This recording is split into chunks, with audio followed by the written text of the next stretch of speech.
అతి తక్కువ ఫీజుతో కోచింగ్ ఇస్తూ మీ గవర్నమెంట్ ఉద్యోగం కళని నిజం చేస్తుంది లేస్ అకాడమీ.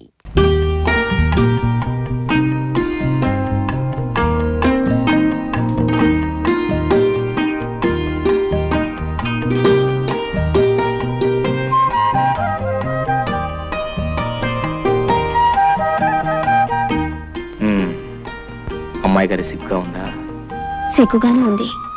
ఈ గదిలో ఒక్కగాను ఉంది. ఓ సింతే కదా, కౌగులిస్తే సిగ్గు పోతుంది, ఆ కిటికీ తలుపులు తెరిస్తే ఒక్క పోతుంది.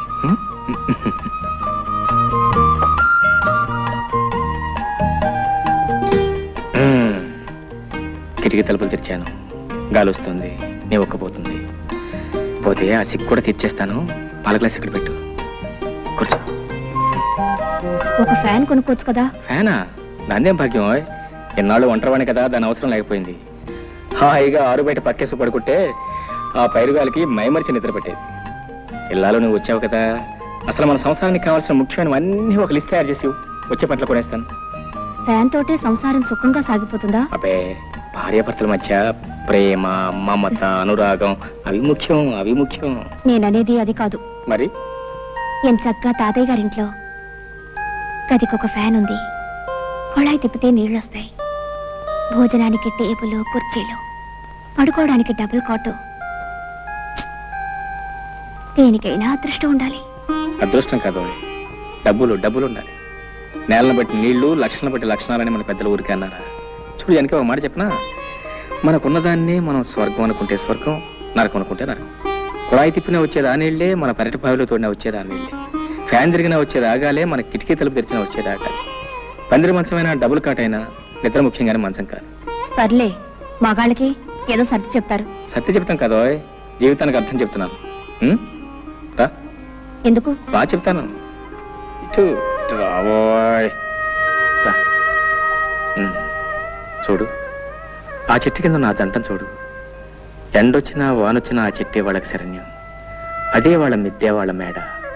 జానకి, ఓ మాట చెప్పనా, జీవితంలో మనకంటే ఉన్నవాళ్ళని చూసి మనం బాధపడే కంటే, మనకంటే లేని వాళ్ళని చూసి వాళ్ళకంటే మనం ఎంత అదృష్టవంతులమో తెలుసుకుని సంతోషించడం ఎంతో మంచిది. అదే జీవిత సత్యం, అదే జీవితాన్ని అర్థం చేసుకోవటం. అర్థమైందా? నవ్వు నవ్వు.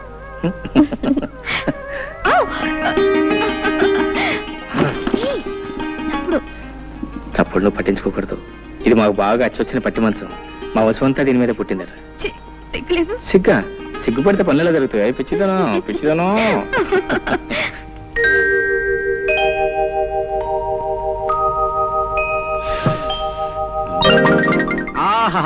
స్వాగతం, సుస్వాగతం. రా. నాకసలు పెళ్ళే అవదని, పిల్లనివ్వని ఈ ఊళ్ళో చాలా మంది కారు కోతలు, రైలు కోతలు కూడా కూర్చారు. అందుకే నేను సీక్రెట్ గా పెళ్లి చేసుకున్నా. ఏ అమ్మాయిదన్నా చెయ్యి పట్టుకుంటే 500, కాలు పట్టుకుంటే 600 జరిమానాలు వేసి నావి 10 ఎకరాలు తినేశారు. రేపటి నుంచి నీ కాళ్ళు చేతులు నడి సెంటర్లో రోజుకి 100 సార్లు పట్టుకుంటాను. ఎవడేం చేస్తాడో చూస్తాను. రా.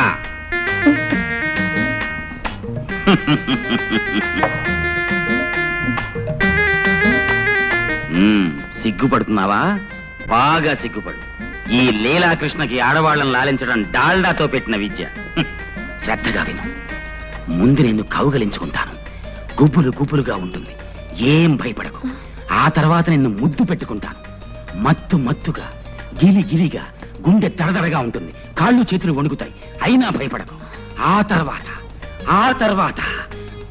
తర్వాత చెప్పడం కుదరదులే. రెడీ?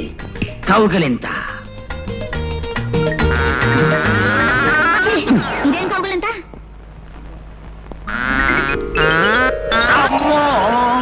కౌగిలింతంటే ఇలా ఉండాలి. ఓర్ నాయనో. సరే, ఇప్పుడు ముద్దు పెట్టుకుంటాను. ఇదే ముద్దు? ముద్దంటే ఇలా ఉండాలి. ఓర్ నాయనో, ఈ దేవుడోయ్, నా కొంప ముంచావు కదే. ఏమి, నీకు ఇవన్నీ ఎవరు నేర్పారో చెప్పు. మా బావ. శ్రీకృష్ణ, నాకు ఏమిటి పరీక్ష? బయటికి పో. నిన్ను మీ బావని సెంటర్ చూసి పడి చేస్తాను. పో. ఏమిటండి కేకలు? బావన తర్వాత ఇట్టంటే ఆటలు ఆడుకోరా? కౌగిలించుకోవటం, ముద్దు పెట్టుకోవటం ఇవన్నీ ఆటల. పాపప్పలే, పాపాత్మురాల. పో. మీ మొహం. చిన్నప్పుడు బావ మరదలు ఆడుకునే బువ్వాలాటలండి. చిన్నప్పుడా? అంటే ఇంతప్పుడా? అమ్మయ్యా, బతికించావు కదే. మీ బావ ఎక్కడున్నాడు? మిలిటరీలో. పేడ వదిలిపోయింది. నీకెప్పుడు నా బొవ్వాలాట్లు ఆడుకోవాలంటే నాతోనే ఆడుకో, ఇంకెవరితోనూ ఆడుకో. ఆ? పడుకో పడుకో, కళ్ళు మూసి పడుకో. జ్యోతి, నా మంచి చెల్లి బావ పొలానున్నాడు. ఈ క్యారేజ్ పట్టుకెళ్ళి బావకిచ్చిరా. మీ ఆయనకి నేనెందుకు ఇవ్వాలి? నీకు బావ కదంటి, మంచి తల్లి. తాతయ్య 2 రోజుల నుంచి కబురు చేస్తున్నాడు. నేను ఒకసారి వెళ్ళొస్తాను. నువ్వు పట్టుకెళ్ళకపోతే అల్లుడు గారు ఏమన్నా అనుకుంటారు. నువ్వే పట్టుకెళ్ళు. బావ చాలా మంచివాడమ్మా, ఏమనుకోడు. నా మంచి చెల్లి కదూ. అలాగేలే, కాకా పట్టుకుని వెళ్ళు. మీ పెద్ద కూతురు గారి వంట రుచి చూద్దాం.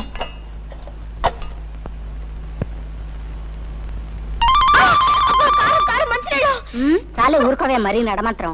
దానికి అసలు వంటే చేతగానట్టు మాట్లాడతావు.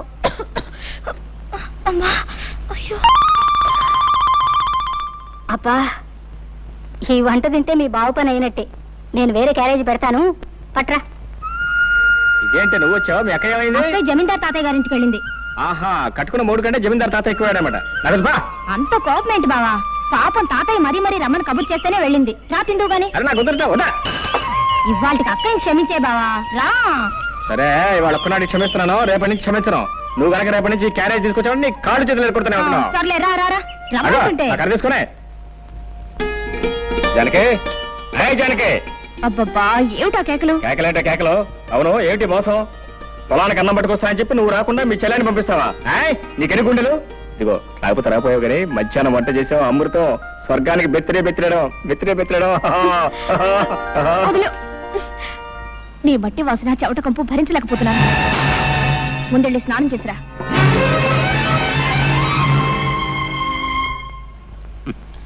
నువ్వు చెప్పినా చెప్పపోయినా నాకంతా తెలుసు మురళి. నువ్వు జానకిని ప్రేమించావు, తప్పులేదు. కానీ వాళ్ళ బాబేదో కొంపలు ముంచుకుపోయినట్టు ఆ జాతి రత్నాన్ని తీసుకెళ్ళి మోటు రత్నాన్ని కట్టబెట్టాడు. ప్రేమించిన ఆడ దొరకపోతే ఎవరికైనా బాధే. మరి అంత మాత్రాన్ని నువ్వు ఇలా మనసు పాడు చేసుకోవటం నాకు బాధగా ఉంది. జరిగింది మర్చిపోవు. మర్చిపోవటం అంత తేలిక కాదు. కష్టమే, చాలా కష్టం, నాకు తెలుసు. అందుకే మర్చిపోవటానికి కొన్ని సులువైన పద్ధతులు కనిపెట్టారు మన పెద్దలు. అవును, చరిత్ర తిరగేస్తుడు. పార్వతిని ప్రేమించిన దేవదాస్ ఏం చేశాడు? పార్వతిని మర్చిపోవడానికి మందు కొట్టాడు. అందాక ఎందుకు, ప్రేమ్నగర్ సినిమాలో నాగేశ్వరరావు ఏం చేశాడు? వాణిశ్రీని ప్రేమించి ఆ అమ్మాయి తిరస్కరించిన తర్వాత బాటిల్ ఓపెన్ చేశాడు. అతనే కాదు, చరిత్రలో భగ్న ప్రేమికులందరూ బాధని మర్చిపోవడానికి మందునే ఆశ్రయించారు. ఏదిగా లీలాకృష్ణ, ఏమిటిదంతా? వద్దు ప్లీజ్. మనం చరిత్రను అవమానించకూడదు. పెద్దలు నడిచిన తోవనే మనము నడవాలి. ఇది ముందు కొంచెం ఘాటుగా ఉంటుంది, ఆ తర్వాత బగరుగా, తియ్యగా, చేదుగా, అచ్చం ఉగాది పచ్చడిలా ఉంటుంది. అబ్బా,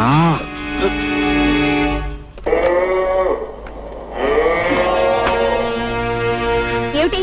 గడ్డేశాను, నీళ్లు పెట్టాను, ఇంకేమిటి నీ గోళ? ఉంటే నీ పని చెప్తాను.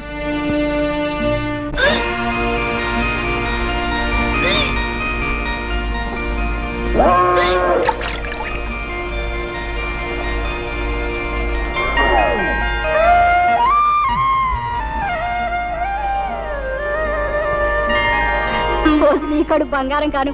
ఇంత మంచి వార్త ఎవరికి చెప్పొద్దంటావే. ఉండు జ్యోతి, నేను చెప్పేది పూర్తిగా వినమ్మా. ఏమిటే? పెళ్ళై ఇంకా ఏడాది కూడా కాలేదు, అప్పుడే నాకు పిల్లలు ఎందుకు చెప్పు. అయితే ఏమంటావు?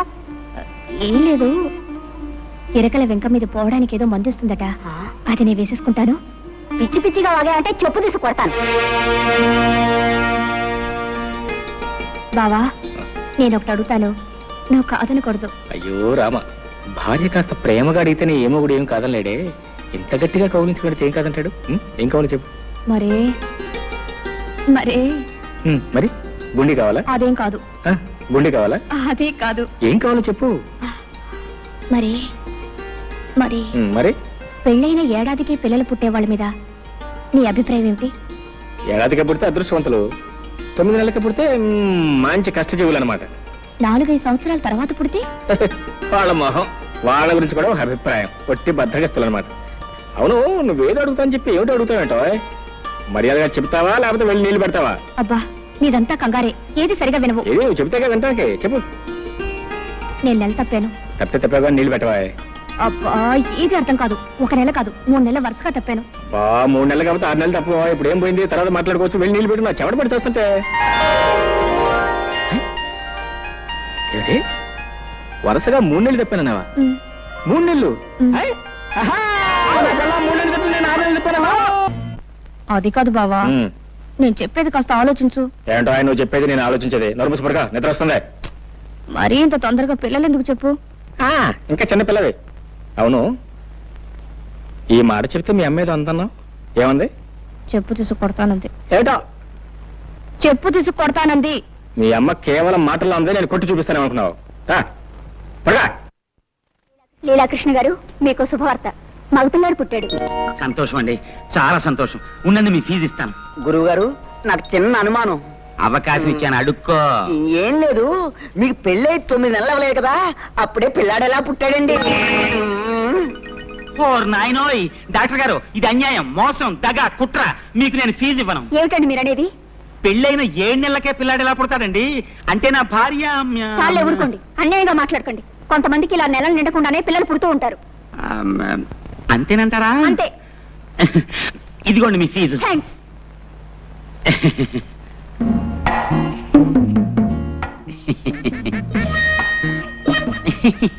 చీ చీ చీ చీ చీ. ముక్కు నాదే, మూతి నాదే, కళ్ళు నాదే. భలేవారేనండి మీరు. అబ్బాయి అచ్చం మీ పోలికే. నా పోలికి రాతే ఇంకెవడి పోలికి వస్తుంది? చెప్పు తీసుకొడతాను.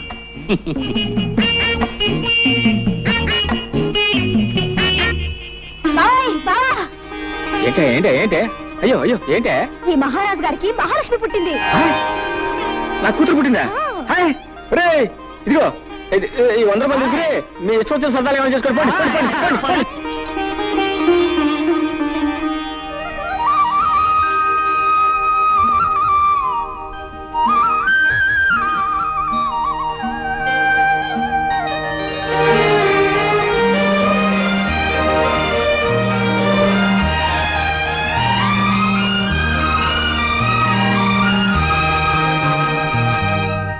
ముద్దు పెట్టుకోవడానికే బిడ్డలా? ఎలాగైతే కన్నావులే గొప్పగా. పిల్లకి స్నానం చేయించడం కూడా రాకపోతే ఎలా? ప్రతిరోజు ఎవరొస్తారు ఈ పనులన్నీ చేయడానికి? చిచి, ఇదంతా నాకు అలవాట్లేదు. ఆహా, నాకు మాత్రం ఉందా? నేనేమన్నా 5-6 కన్నానా? ఆడదన్న తర్వాత ఇవన్నీ తనంతట తనే నేర్చుకోవాలి. బావా, ఓ పంచే, పిల్లకు నీళ్లు పోయడం, పాలు పట్టడం ఇవన్నీ నువ్వు నేర్చుకో. ఇదేదో పెద్ద పని అయినట్టు. ఇంతలా పెళ్ళాలని సేవ చేయడం నేర్చుకున్నవాడిని బిడ్డకు నీళ్లు పోస్తే ఇద్దరు పుస్తలేనా? నువ్వు రాకపోతే ఎవరు చేసేవారా? నేనే కదా మీ అక్క చేస్తా. మీరిద్దరూ కలిసి నన్నే వెగతాళి చేయక్కర్లేదు. ఏయ్, దాన్ని ఎలాగి నా పని నేనే చేసుకుంటాను. తస్సది, మీ అక్క మా లావు తెలియగలదే. పిల్ల ఏడుస్తున్నానో నా ఒళ్ళో, నవ్వుతుంటే దాని ఒళ్ళో. ఇదిగో రోబాకు సరాసరి ఇక్కడ తీసురా. మొగుడు పెళ్ళాలు ఇద్దరు కలిసి నా చేత పనులు చేయించుకుంటున్నారు. అబ్బా, ఇవాళ చాలా స్పీడ్ గా ఎక్కిపోతుంది. మురళి, ఏమిటిదంతా? ఏముంది, ఇది పకోడీ, ఇది మందు, ఇది గ్లాస్. ఇతను మురళి, నేను మాత్రం లీలాకృష్ణ. నువ్వు లీలాకృష్ణుడివి కాదురా, ఈ ఇంటికి పట్టిన చీడ పురుగువి. ముందు బయటకు పో, బయటకు పో. మురళి, నువ్వు చదివిన చదువంతా ఏమైంది? ఈ తాపుడేమిటి, ఈ వరుస ఏమిటి? తాతయ్య నీ కోసం ఎంత బాధపడుతున్నారో తెలుసా? అనుకుంటే అంత బాధే. బాధల్లోనే పుట్టాం, బాధల్లోనే పెరుగుతున్నాం, బాధల్లోనే పోతాం. అసలు ఈ ప్రపంచమే బాధల్లో ఉంది. మురళి, నువ్విప్పుడు మత్తులో ఉన్నావు. నేనేం చెప్పినా అర్థం కాదు. మరోసారి నువ్వు తాగేవని మాత్రం నాకు తెలియకూడదు. చూసావమ్మా వాడెంత చెడిపోయాడు. అవన్నీ తర్వాత ఆలోచిద్దాం. ముందు మందు తాగు తాతయ్య. వద్దమ్మా, ఈ మందు తాగి నేను ఆరోగ్యవంతున్నై వాడి దౌర్భాగ్యం కళ్ళారా చూడాలా? పూర్వజన్మలో నేనేదో మహాపాపం చేసి ఉంటానమ్మా. అందుకనే ఆ భగవంతుడు మనవణ్ణి నాకు విడిచిపెట్టి ఉన్న కొడుకుని కోడల్ని తీసుకుని వెళ్ళిపోయాడు. అయినా తట్టుకున్నాను. నా ప్రాణంతో సమానంగా వాడిని పెంచి పెద్ద చేశాను. నేను పోయిన తర్వాత అంత ప్రేమగా చూసుకునే నువ్వైనా ఇంటికి కోడలిగా వస్తావు. కానీ భగవంతుడు ఆశ కూడా నెరవేర్చలేదమ్మా. ఏమిటి తాతయ్య నువ్వు అనేది? అవునమ్మా, మురళికి నువ్వంటే ప్రాణం. నిన్నే పెళ్లి చేసుకుంటానని నాతో చెప్పాడు. ఆ విషయం మీ నాన్నతో మాట్లాడదామని ఆ రోజు మీ ఇంటికి వచ్చేసరికి నీ పెళ్లి విషయం మీ నాన్న నలుగురిలో నిర్ణయం చేశాడమ్మా. చూశావమ్మా, భగవంతుడు ఎలా మనుషులతో ఆడుకుంటాడు. మనం కోరుకున్నది దక్కనివ్వడు, దక్కింది దొరకనివ్వడు. నేను ఆ రోజు 4 అడుగులు చురుగ్గా వేసి ఉంటే నువ్వే ఇంటి కోడలివై ఉండేదానివి. వాడు నిన్ను మర్చిపోను లేక, మరొక పెళ్లి చేసుకోను లేక కుమిలిపోతున్నాడు. తాగుడుకు బానిసయి వాడి ఆరోగ్యం సర్వనాశనం చేసుకుంటున్నాడు. వాడిని ఆ స్థితిలో చూస్తూ నేను ఎలా బ్రతకగలనమ్మా? తాతయ్య ఊరుకో. అమ్మా జానకి, నువ్వు నాకు ఒక మాట ఇవ్వమ్మా. ఏమిటి తాతయ్య? నేను పోయిన తర్వాత వాడిని జాగ్రత్తగా చూసుకుంటానని, వాడి బ్రతుకు బండల కాకుండా మనిషిని చేసి ఒక దారిలో పెడతానని నాకు మాట ఇవ్వమ్మా. అలాగే తాతయ్య. జానకే, జానకే, జానకే, జానకే, జానకే, ఎక్కడా ఎక్కడ నువ్వు?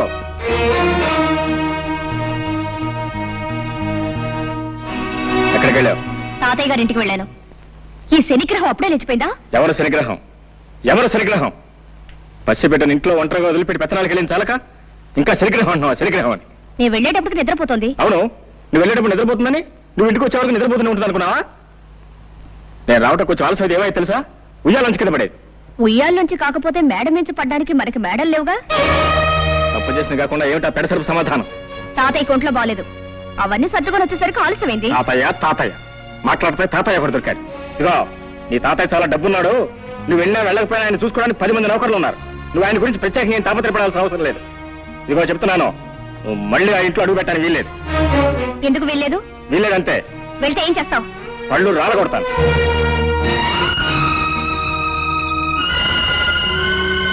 అమ్మా, జానకమ్మ గారు. ఏమిటి రావాలమ్మా ఇలా వచ్చావు? తాతయ్య గారు ఇప్పుడే పోయారమ్మా. తాతయ్య?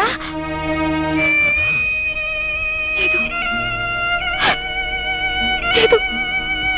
ఏంటి, తాతయ్య గారు పోయారు? అవును బాబు. ఎప్పుడు? ఇప్పుడే. సరే నువ్వు వెళ్ళి, మేము వస్తాం. చూసొద్దాం పద. ఎందుకు? బ్రతికున్న మనిషిని చూడడానికి వెళ్తే పళ్ళు రాలగొడతానన్నావుగా. ఇప్పుడు ఆ శవాన్ని ఆఖరి చూపులు చూడడానికి వెళ్ళాలా? నీ మనసు ఇప్పుడు శాంతించిందా? నేను రాను, నువ్వు వెళ్ళు. నీ కూతురు కాపురం ముచ్చట్లు విన్నావా? ఏమిటండి? అల్లుడి మంచితనం చూసుకుని ఇష్టం వచ్చినట్టు పిచ్చి పిచ్చి వేషాలు వేస్తుందట. ఎవరు చెప్పారు మీకు? మన సంగతులు ఊరందరికీ తెలిసేదాకా మందాక రావు. ఒకసారి వెళ్ళి మందలించిరా. చిచి, వెధవ బ్రతకైపోయింది. ఓ సుఖం లేదు, సంతోషం లేదు. ఈ శనిగ్రహం ఏడుపుతను, మాయగారి వంటతోనే నా ప్రాణాలు పోతున్నాయి. ఏయ్ నోర్మి, నోర్మి, ఎందుకలా ఏడుస్తున్నావు? ఎందుకు ఏడుస్తున్నావు? నిన్ను కొట్టేనండి చూడు. చాలా సాలేవే బడాయి. నోరులేని ప్రస్తుతానికి నీ బెదిరింపులు తెలుస్తాయా? నోరెందుకు లేదు? పెంకులు ఎగిరిపోయేలా ఏడవడానికి పెద్ద నోరేసుకుని మరీ పుట్టింది. శని శని శనిగ్రహం అని. నోర్మై, ప్రస్తుతాన్ని పట్టుకుని శని శని అంటావు. బుద్ధి లేదు నీకు? ఆడదన్న తర్వాత కాస్త ఓర్పు సహనం ఉండాలి. కానీ అవతల బారేస్తే ఎదుగుతారా? నేను నీలాగే చిరాకు పడి ఉంటే ఇంత దానివి అయ్యేదానివే. నేను దీనిలాగే ఏడ్చుంటే నీకు తెలిసేది. ఏడవలేదే పాపం, పక్క నవ్వుతూ ఉండేదానివి. దీనికంటే ఎక్కువే గొడవ చేసేదానివి. సర్లే, దీనికి పాలు పెట్టి నిద్రపుచ్చుతాను. వంట నాకు వచ్చి తీసుకెళ్ళు. అమ్మయ్యా, రక్షించావు. అమ్మా, సాయంత్రం దాకా తీసుకురాకు. పీడ వదిలింది. ఛీ.